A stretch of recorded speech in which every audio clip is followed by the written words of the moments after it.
Voilà, j'ai la lettre. Voilà, ça c'est la lettre de l'honorable démissionnaire qui a fui à l'Assemblée. Ça c'est Kamere, Yangowana, le 22 septembre 2025. Qu'est-ce qu'on dit dans Mukanda? Suivons un peu. On dit ceci. Honorable premier vice-président, Yangowana, conformément aux dispositions de l'article 30 du règlement intérieur de l'Assemblée nationale, je viens par la présente déposer, pour des raisons de convenance personnelle, ma démission volontaire aux fonctions de président de l'Assemblée nationale de la République démocratique du Congo. Je vous saurai gré de bien vouloir en prendre acte. Veuillez agréer, honorable premier vice-président, l'assurance de ma parfaite considération. Vital, Kamere, Lwakanyingini Kingi. Lwakanyingini Kingi. Voilà. Bon, moi, je vais essayer seulement de parler un peu sur la lettre. Je viens par la présente déposer pour des raisons de convenance personnelle. Est-ce que Bazani quand on a parlé na maman Amida na otuna parce que c'est un personnel et il ne dépose pas parce que d'abord makambo est assemblée. Abandi pour dire que ils ont des raisons de convenance personnelle. Alingi problème parce que ils ont makambo personnel. Pour sa convenance là personnelle d'abord à lui, il y a tiki. OK. Je vous donne la passe, c'est normal. Est-ce que ça peut être convenance personnelle? Ou bien vous avez été forcé de faire la démission. Il dit, ma démission volontaire aux fonctions... Ah, Kamere. Démission volontaire. Non, ça c'est une démission forcée. Votre volonté ne voulait pas démissionner. C'est Kalonji qui t'a conseillé hier qui a dit, si je suis Kamere, je démissionnerai. Parce que j'ai fait les calculs dans tous les sens possibles. Papa, tu seras humilié dans le niveau Moko Kosakanate. Je t'ai déjà informé. J'ai des histoires dans ce téléphone. Je vous dis, j'ai des histoires dans ce téléphone. Tu devais avoir 485 députés contre vous. Tu aurais eu que 15 personnes, je dis bien 15, qui pouvaient te voter pour dire que tu es Sony Wana, il y a 485.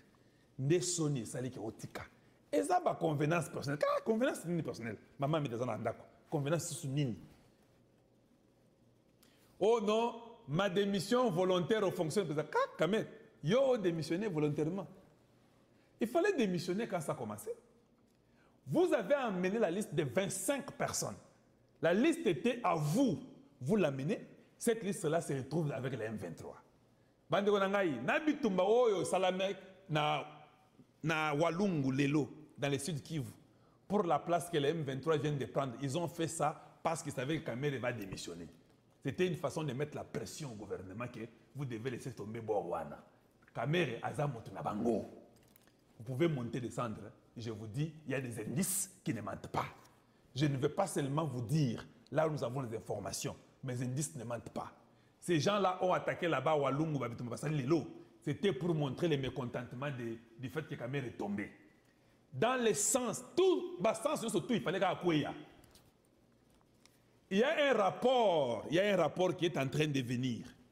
Je vais vous amener les rapports. La commission a fait un rapport. Le rapport est accablant. Les rapports descendent Kamere dans tous ces états. Il n'a pas voulu que le rapport soit lu. Il n'a pas voulu qu'on en parle à l'Assemblée, à la plénière. Voilà la raison pour laquelle il a démissionné. Parce que rapport, il y a 16 personnes, il y a 5 il y a 16, il y a une personne, ça fait 22. Les rapports de la commission, c'est un rapport qui va vous étonner.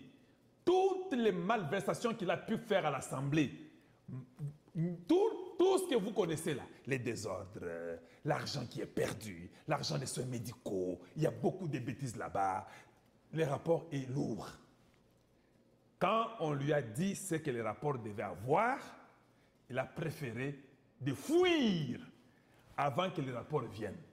Parce que comme il a fui, le rapport ne sera pas plus lié à la plénière. C'est arrêté. Donc ça, c'est un rapport ou un rapport de Kotika Naba, comme on dit, ça va rester dans, comment on appelle ça?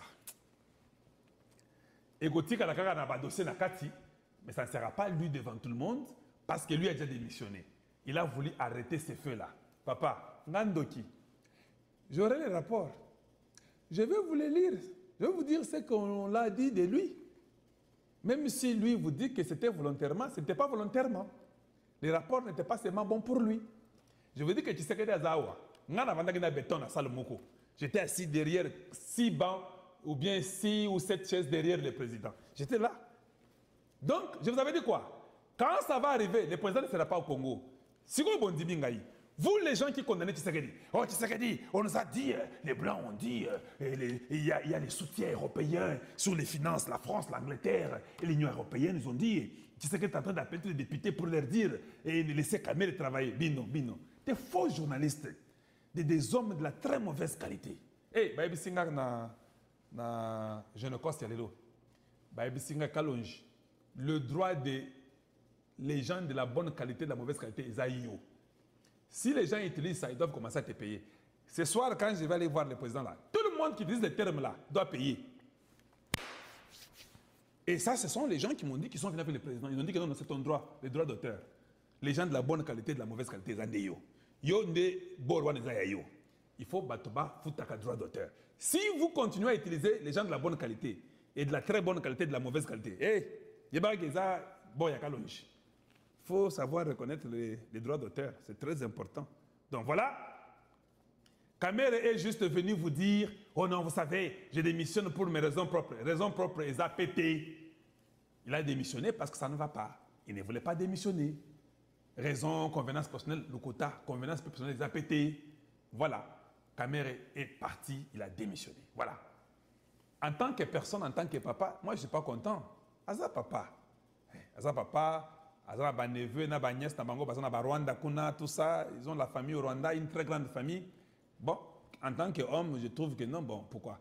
Mais quand je commence à parler de la République, je vous dis, hein, ici, il n'y a pas le pardon. Moutamba a fait la prison, Kamere va faire la prison. Voilà, nanga malam. Mbongo wana yokende pamba teza mbongo à Congo.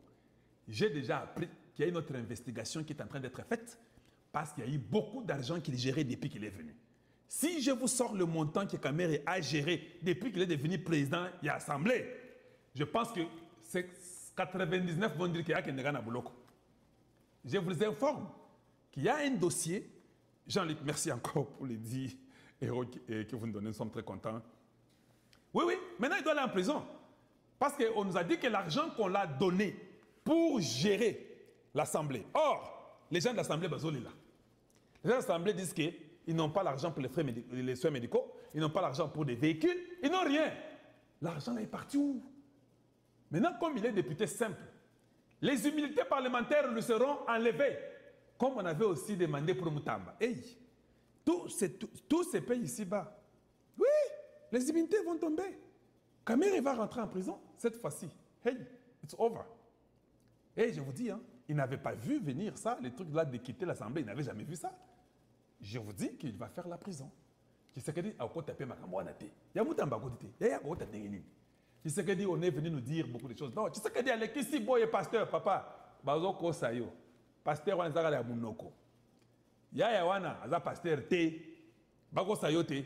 Eh, n'a solo ba président. Ya wana, aza quinoa. Aza pasteur te. Il est venu aux États-Unis. Quel député il a appelé pour dire que non, ne votez pas contre Kamere? Voilà.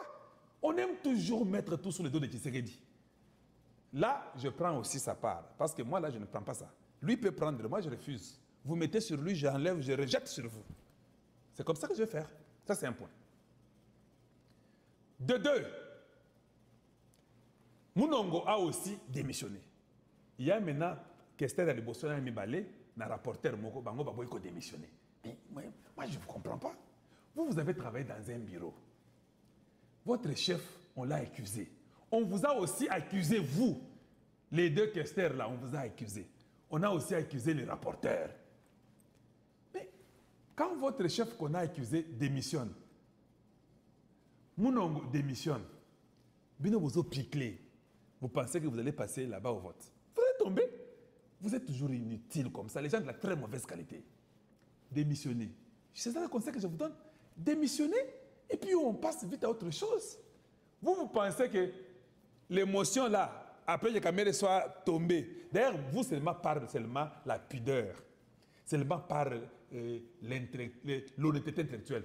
Vous êtes dans les bureaux des caméras. On a accusé caméras, on t'a accusé aussi. Quand lui démissionne, pourquoi tu ne démissionnes pas? Au moins, il va Congolais. Congolais, c'est ça, ton chef contact qu'ils ont avec lui démissionne, toi tu refuses. Pourquoi tu refuses? Ça va? Vous pouvez rester. Hein? La commission arrive pour vous avec les rapports. Vous êtes partant, on ne va pas vous pardonner. Même au vote là, on va voter contre vous. Comme Bozaka Mitumaka, surtout quand on vote contre vous, c'est fini pour vous. Vous ne rentrerez plus jamais, il sauve. Voilà. Donc, maintenant, Kamere voulait démissionner tant que c'est que non. Rapport les âmes au boulot, il faut démissionner. On a arrêté, on a suspendu la commission. La commission spéciale, on l'a suspendu. On leur a dit, tous, vous rentrez ici. Tous. Les groupes de présidents parlementaires, Bango Bakoti na l'Assemblée, Bango yon soto, ba président et ba groupe parlementaire Bakoti. Na ba président et ba commission permanente Bakoti. Donc il y avait les présidents des commissions permanentes avec les présidents des groupes parlementaires, bah président ils sont dans tout, bazaki na salle, bakoti. On appelle ça conférence des présidents. Voilà nanga malam. Conférence des présidents, et ça, bah président bah groupe parlementaire, na bah président bah commission permanente. Des présidents, bango sozaki na kati. On a appelé la commission spéciale. Bango pe on les a amenés, on les a ajoutés à la conférence des présidents. C'est là qu'Améré a démissionné. Il a dit qu'il a tiki. Il a dit qu'il a tiki pour la convenance personnelle. Et puis, à l'équipe de la plénière, à lobby publiquement. Tant qu'on a ma solo, à salir la commission. Tu l'as dit que tu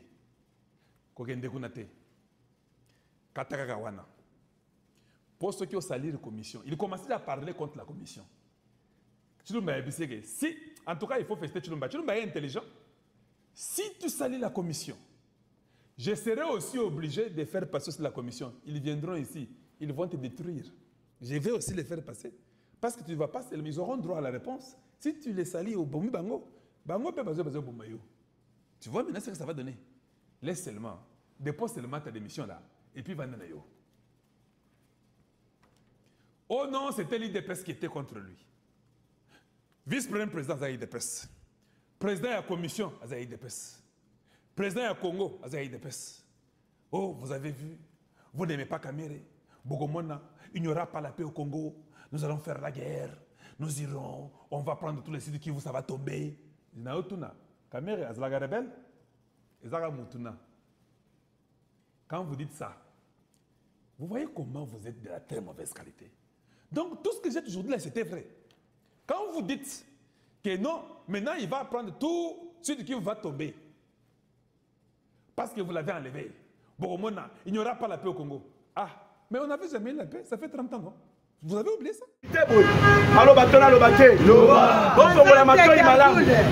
Caméra lobby na ba député boy. Soki boko isinga. Soki bo écarté nga na personne ya Assemblée nationale. Boye ba guerre et kopela na mboka. Ba M23, ba ko respecter les sous ata accord mon côté. Je peux suivre.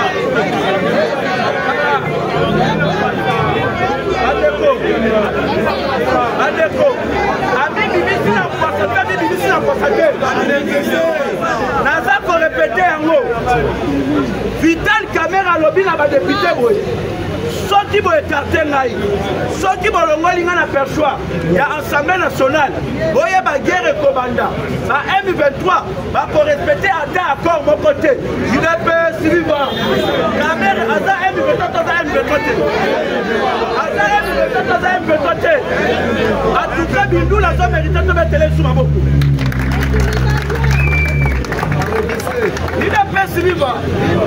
Autant de psycho au plan à Bango, Bayaki commenté pour être caméra abika il est pas suivant ba monter dossier moko ya koloba boy parmi baye oyo ba tie mokoloto na bango na pétition contre caméra na 5 membres ya bureau na ye ezali na 25 députés au basa ya lokuta le 25 députés à lokuta ana mutu moko a signé 2 fois il est pas suivant caméra a tie komema ba document Adje kotika la commission alobi ezana irrégularité ya makasi caméra alobi ezana ba fraude ya makasi il est pas suivant commission bango bazwi kaka ba nouveau dossier ya Vital Kamerhe ba député sikoyo tour na bango bakendaka te bake ba député balakisi noir sur blanc na ba signature oyo ezana ba faux ba député te eza ba faux signature te.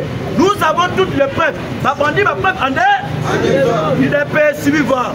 Natango na zolo babi na bino ba rejeter à Kamerhe. Bandimi ya ba depuis. Jaba député. Otomba le boko bokanga ba.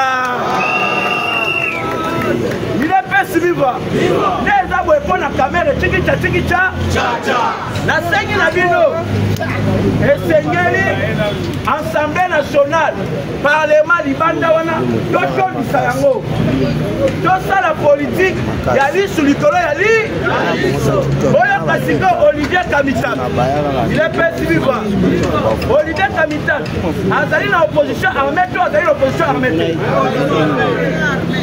Olivier Kamitana balukaka ba renverser régime ya Fachi betoto balukaka ba renverser yango te siko bomi tuna motuna Kamerhe azana présidium ya union sacrée bongo te boni Kamerhe bazo défendre ye et pas ya Olivier Kamitana alobi boye pétition contre Kamerhe et salemi la fraude ya makasi ezana 25 députés ya lokuta bazwi ba signé lolenge moko élection salema na Congo et salema na fraude tosengi na ba congolais batelema babundisa fraude po eza koboma mboka mpona kosala ete Kamerhe atombe te il a pas suivant mais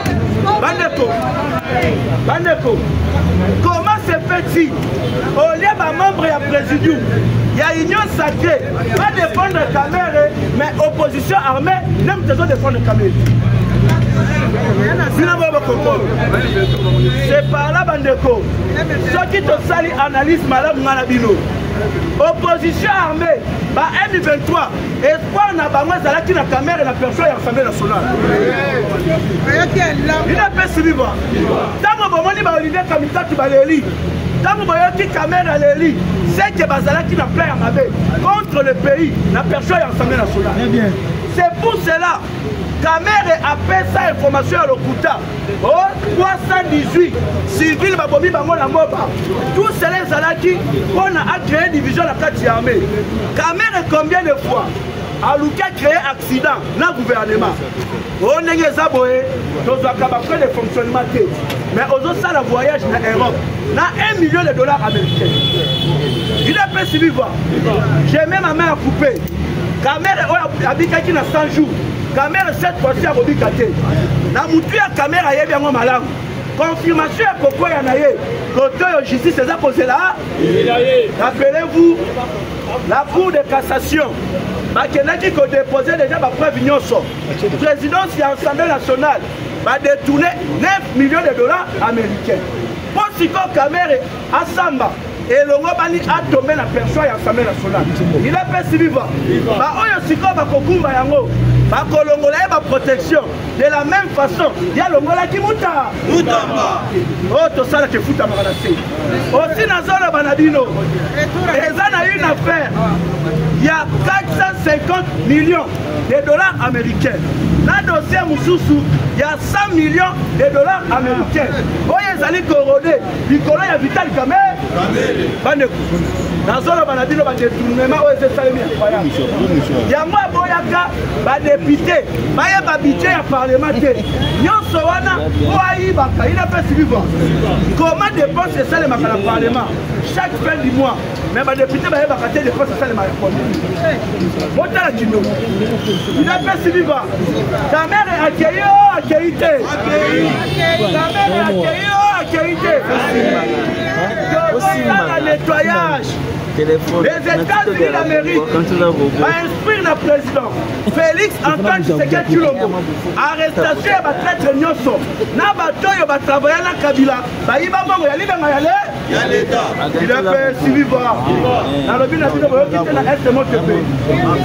Na este moto epe. Muto oyo atangisaka makila ayeba ye mpe akokufa na ndenge ya mabe.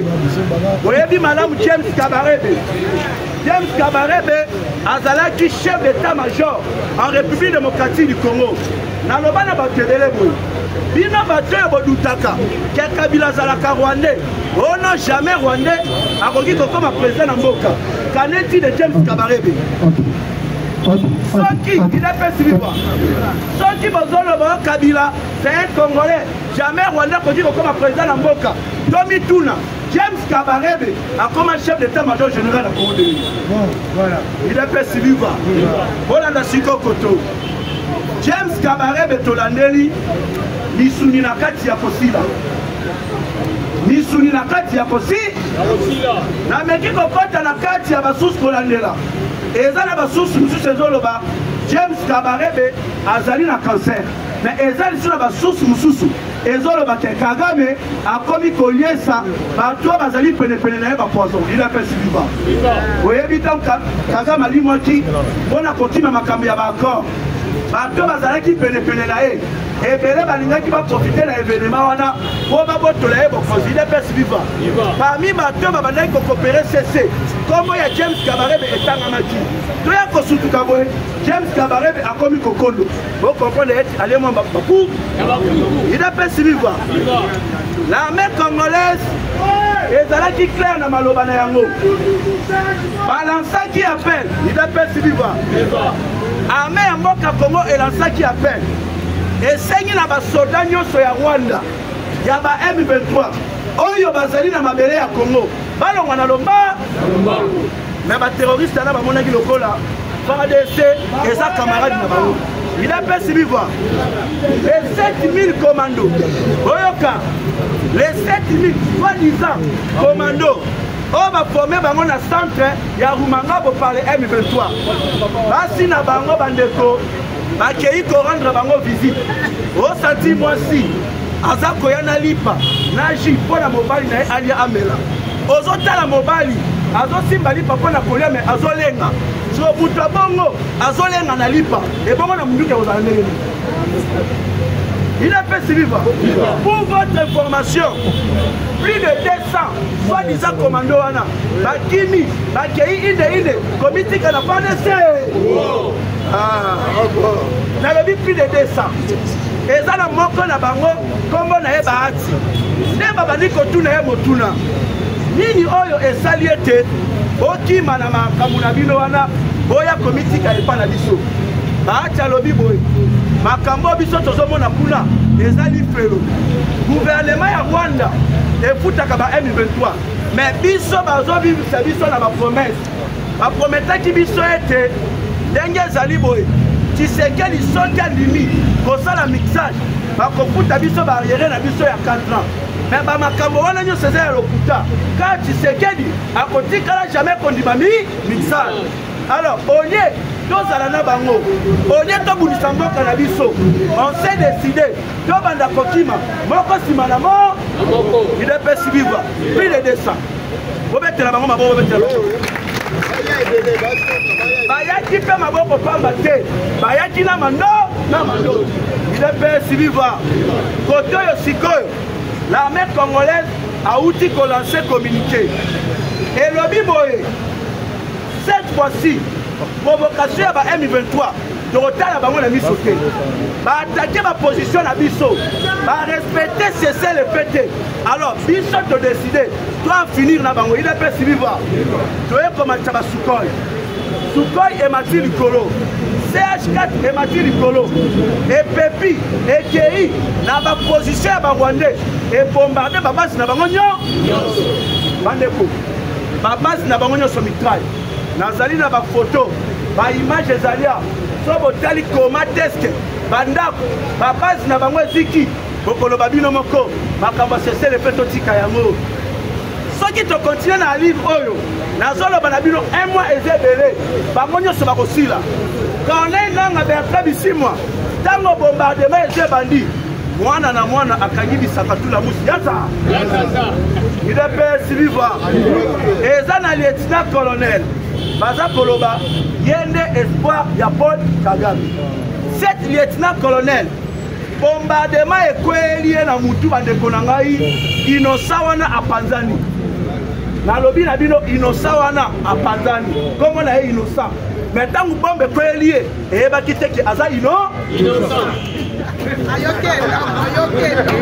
idapesi viva bato misusu babula oyo bakoma mosusu elanda ye inosa ebonga azala épargne koni aza épargne te bombardement etalisi eke oza innocent ata wana aza pata na minute oyo bato bakomi milelo na milelo Olivier Ndungurire aye koloba boye Donald Trump pa répondre na bango alobi ndenge eza boye régime ya Kinshasa gouvernement ya Kinshasa bazo respecter ba accord de paix bakei tina niveau koluka ba mercenaires colombiens baya kobundisa ba M23 baza ko respecter cesser le feu bazali kotambolisa haine contre les Banyamulenge contre les Tutsi bandeko nalobi tous les Banyamulenge Batouti nyoso baza ba roi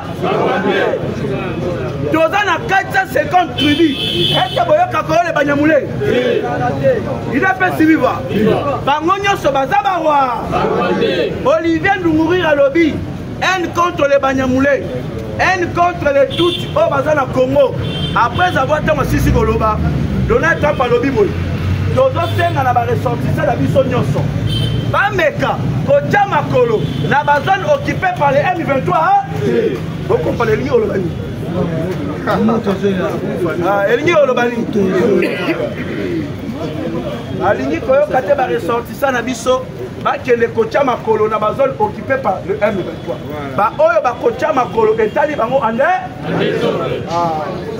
Fachi Beton Lobakini soki makambo ya doa esimbi te je serai obligé ya kopasser na plan il est PS viva to passer na plan B yango bakokamwa olie tozala na B tokoleka bakomona tokomi na W toloba W makambo nyonso double bakola bakotuna ngula kotuna me bakombata bakozongisela bango merci beaucoup tout le monde merci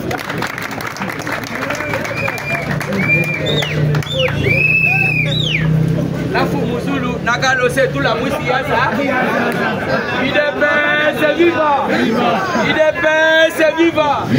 Bonjour! Bonjour Nisusu! Ebwenge! Mapangi na beto tout mon kese mingi Ebwenge! Losako! Kaka! Losako! Nani koi? Mondo oyo bayogite nani koi?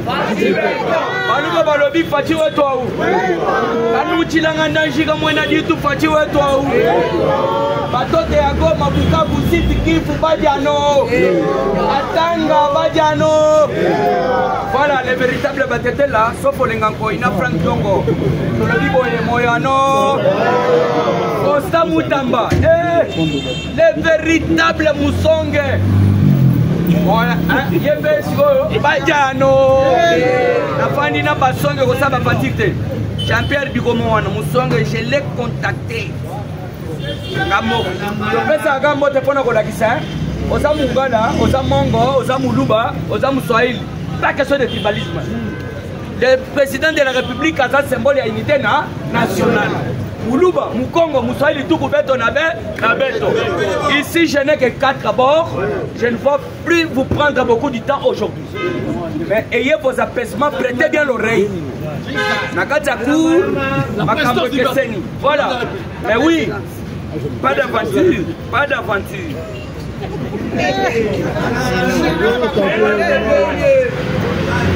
Abakisi 5e bord.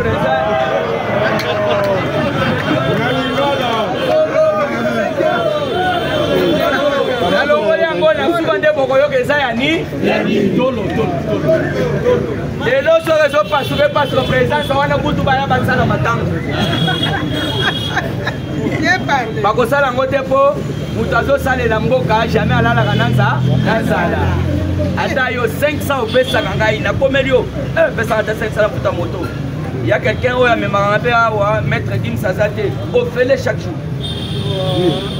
même na pasteur na nga alobi nazobondela nzambe balokota oyo te ndenge balokoti mesi esali biso pasi bazokanga bino makasi yaya tokokota na suka nde senge mboro yango na comprendre natiki bana baye bakangi ngai napesi information peut-être na trébuché ekomi dossier na sambo alors na intelligence na nga tokosolola après boye te combattant voilà ya liboso ezali boye voici la fin de Vital Kamerhe c'est aujourd'hui. Les FARDC frappent aérienne dans des positions M23. Alors, INC organise une marche de 30 selon nos informations et je l'ai dit au conditionnel. Kinshasa, embouteillage, tracasserie, la garde républicaine entre Angers.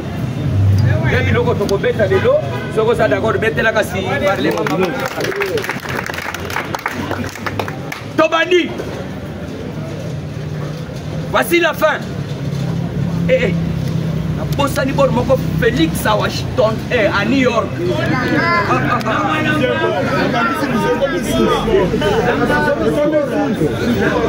Fati à New York.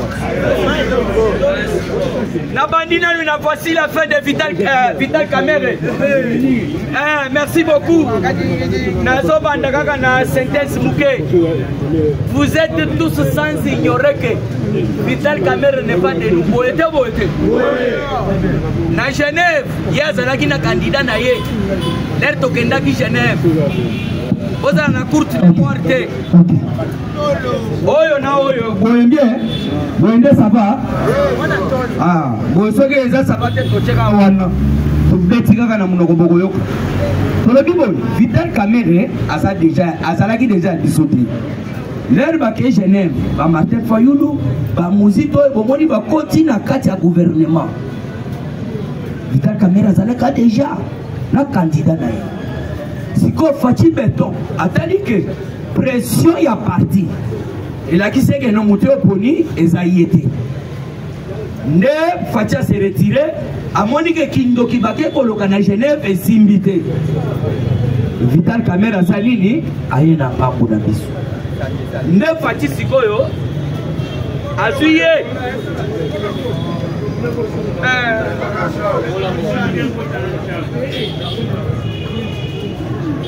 manque d'organisation. Permettez-moi le terme, tant qu'il y a un bima. Abo été. Ils ont un magasin à papa. Tu parles de Luanda. Moteur, il y a pas, c'est combien? Avec tout ce que vous avez, on va faire tout à le Cambour, on a bu s'autopélis. L'air bateau, c'est 1000 francs, 2000. Les apôtres sont mon moteur. Il y a ce programme et des autres.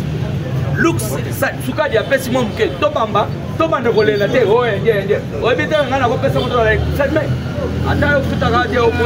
alors, Toboya va désordre, tous à l'orga, organisé.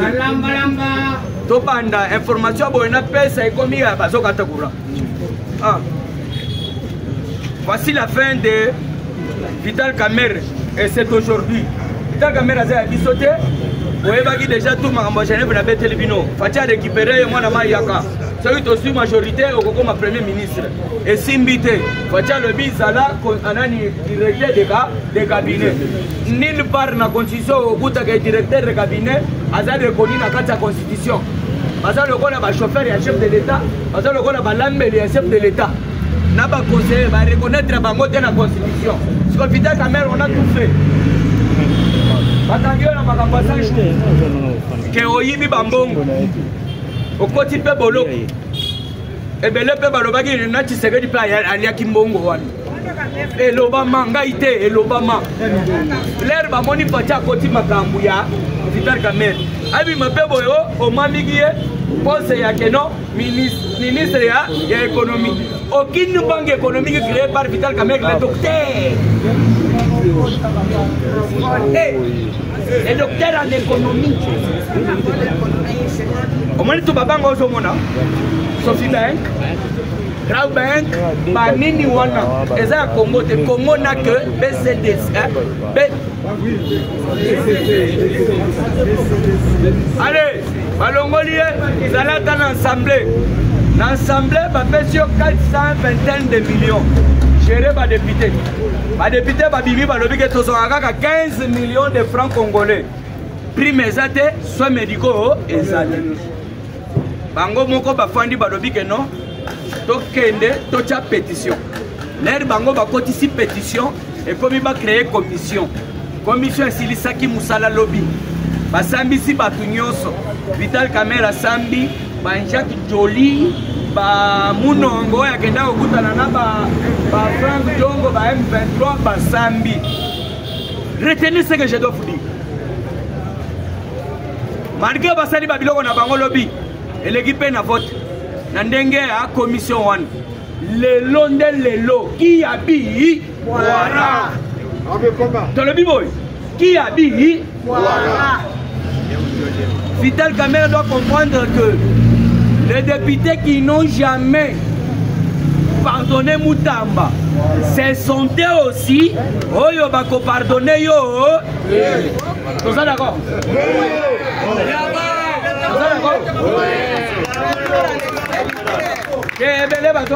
C'est là où nous n'avons pas de loup. S'il était intelligent, il allait faire toute la moussiaza. Peut-être dans la distraction. Ça la laisse. Yo cas dossier, merci Yaya. Et c'est aujourd'hui, ma camion s'auto aussi là. Malgré aux commissions. Et irrégularité, il y a pétition, il y a bisoni.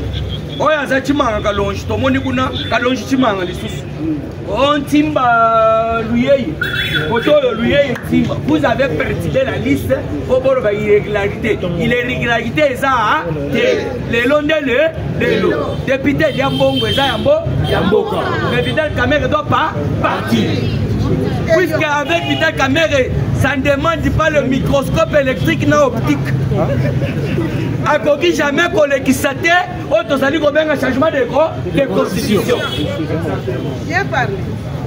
On a mis le mal, on a une fois.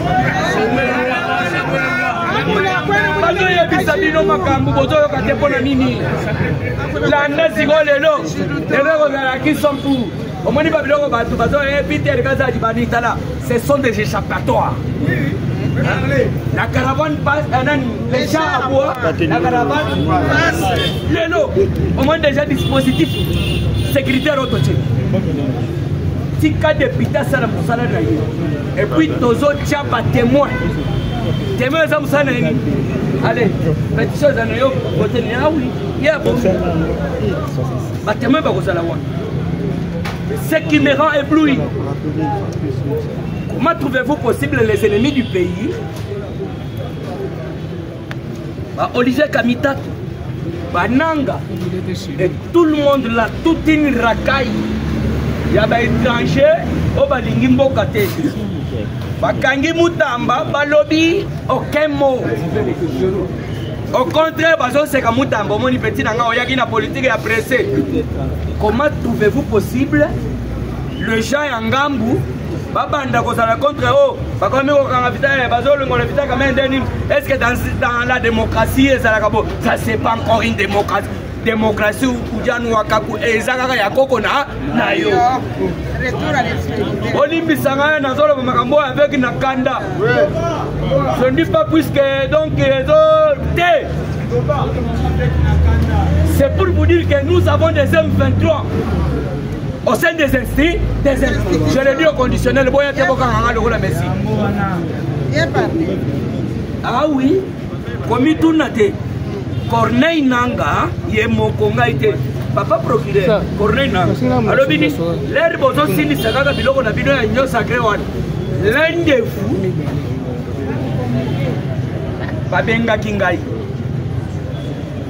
À quoi si? Nanga lobike basilisi kaka biloko basali awo na kati ya centre culturel ya union sacré l'air basilisi nanga lobike bato bazalaki na kati wana ba membre babengaki nanga ngai te mutu na lobi.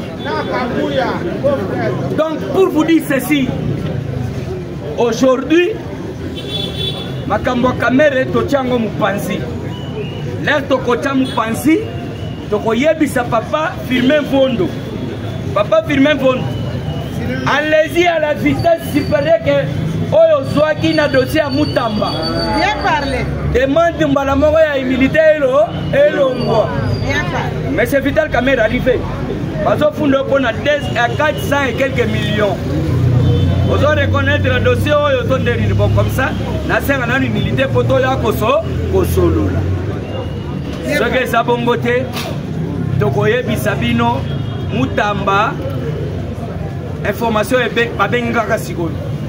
Azolo bata pete malade ke yeso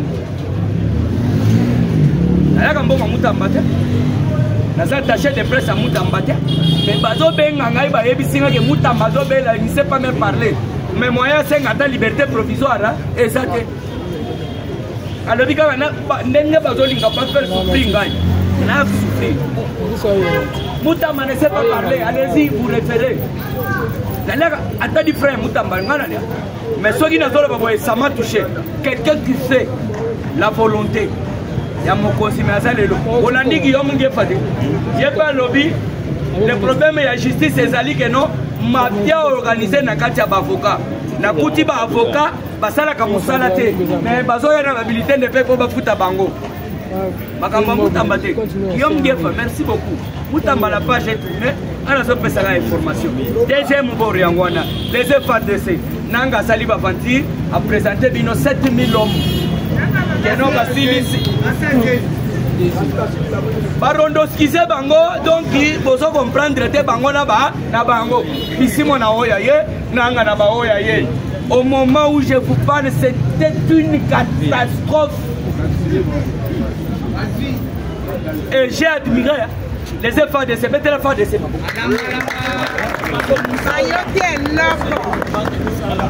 Frappe lourd. Les FADC ont positionné. Les FADC ont positionné. Ma position il y a M23. Na AFC. Ma maman a dit que je suis bakoufi. Je suis tozo yebate.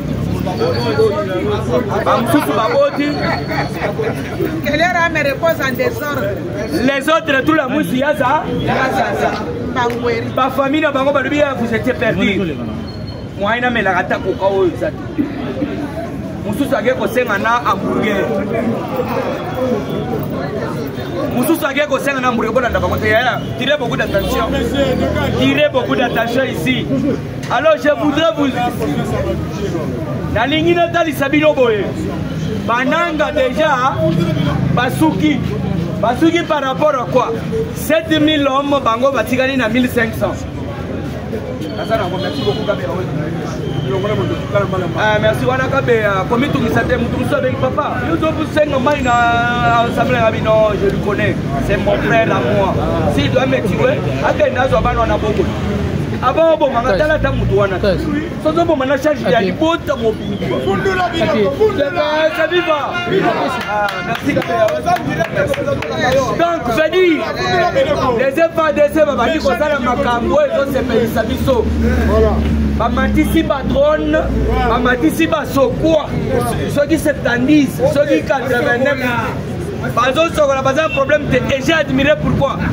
Tolinga Scott Tomona Oman White Roach, Tolinga Tomona Conseil de sécurité de l'ONU, Tolinga Tomona Mutatel, on a tué, on a salaboy.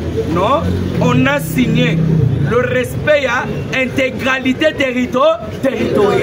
Mais Bino Bozako violé, Toza Bassina Bino, Toza frappé, Advienne qui pourra. Oui, bien parlé. Mangogno surtout anéanti. Là, Toza Bete, Toza Bete, Fadde Sazanani. NLT.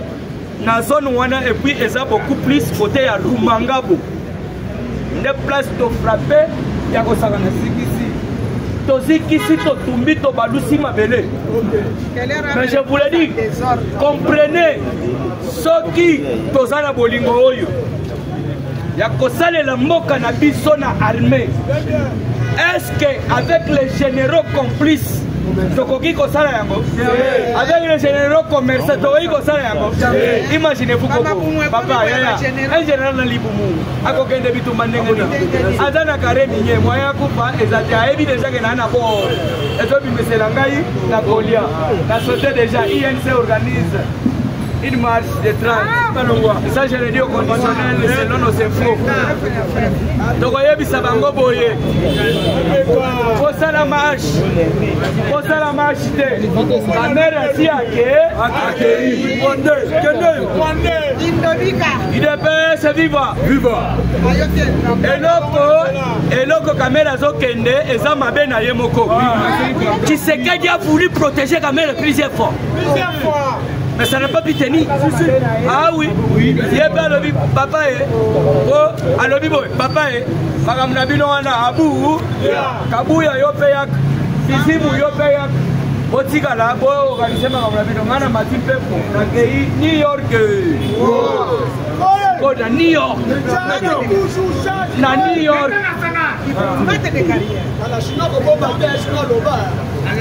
Nous avons un président. Oh Lelo, il faut se faire. Attends, vous allez passer le côté. Oh boy, hey. Quelle fierté. C'est là tes mamou, ça la laisse. On a organisé là. Kanambo bango baso lukawana. Si fallait tirer la fatigue déjà dans la stade de Moussous. Mais batiger dans la fatigue stade Anzela. Oh Lelo tokokote nazo senga boke nenango rapide mbule zoya. Tokota na dossier à États-Unis, New York. Le président de la République pour le moment, il est le premier, donc premier vice-président. On peut mettre le mot en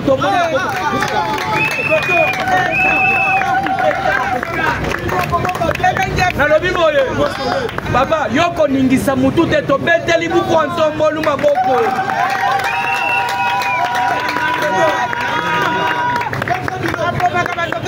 Listen to me, listen to me.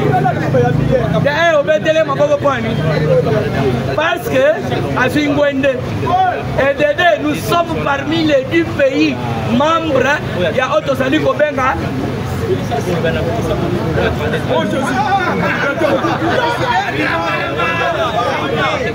Yoka, ça c'est la présidente. Et quoi est-ce qu'on a pas le membre permanent, il va décider. Et quoi est-ce que on a caboche? Ah, des cerveaux. Double cible. Comprendre que Mathieu Sato a accueilli. Yo déjà, bachelor maternité au Félé. École, bana malgré ça comme mati au Félé. Pourquoi Antombolu Dédé à la Kisibiso la monde de Kagame Abanda comme Mama Congolais, de l'homme surtout Bandimi, des 345 territoires. Pourquoi Antombola Tongi même et pas na Bango Kaka partout, même n'est pas na Bango Tongi qui toko côté. Des 457 territoires, ils sont monawan, et ça va venir des 6 transports et salaki, des loyers, des 7, les lots 30 ans. Au Bosanaki Matadi Kishasa 50 ans, on a Matadi à solo Yon. Et alors, les lots, attention à Kéhi, au moniteur au Tigala, la 4 objectifs au Yasa. Et c'est ainsi que l'air de comme en 2028, il y a beaucoup de présidents à l'Ingate, le Royaume Bissaye, changer la constitution à la présidente à la vision. Bien parlé. Ce qui est président était Dolani déjà dans Katumbi Babimi. Katumbi a cette déclaration. Katumbi a lobby. En 2028, il y a un président.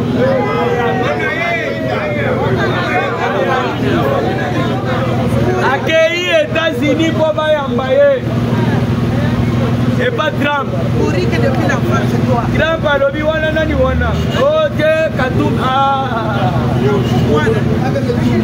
Comme moi, on a évité, on a Zoluka Tshisekedi, Aya Fanda na messe. Et vous savez, écoutez, il ne peut se vivre. Ce n'est pas n'importe qui est invité à la table de Donald Trump. Il ne faut pas déjeuner d'ailleurs. Oui. On se comprend.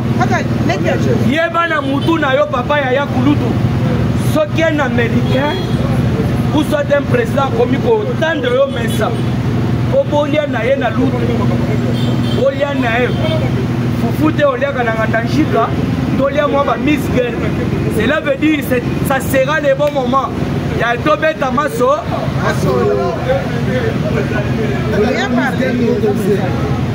Il dépend c'est vivant. Voici déjà à New York à Kobeta une semaine. Il est peut-être à intervenir si je ne sais pas mercredi ou soit Malaba. Malaba pesa à l'autre.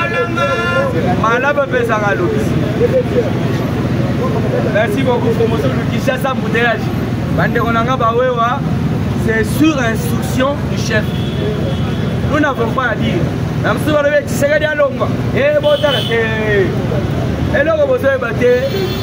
La parole du chef de l'État, c'est une ordonnance. Pourquoi le dire? Pourquoi interdire? Déjà, garde républicaine,